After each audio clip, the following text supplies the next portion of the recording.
This week, we are talking about the lazy 1031 exchange.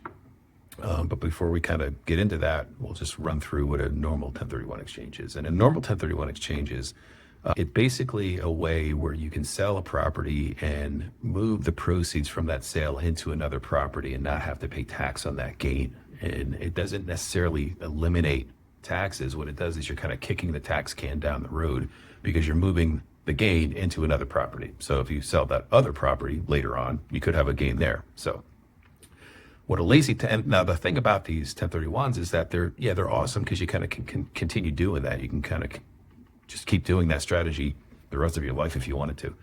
But what happens is you have to make sure that you are identifying a property within 45 days. You have to close the whole transaction within 180 days.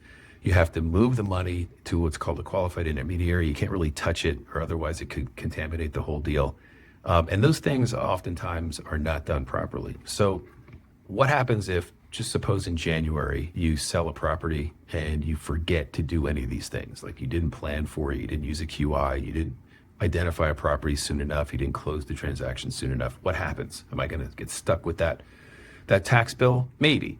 But there is this thing called the lazy 1031. And a lazy 1031 says that if you buy another property in the same tax year, right, and we do a cost segregation study, you bonus depreciate it, you create that big loss in that first year, you can offset the gain from the sale of that first property with the losses generated from that new property that you bought.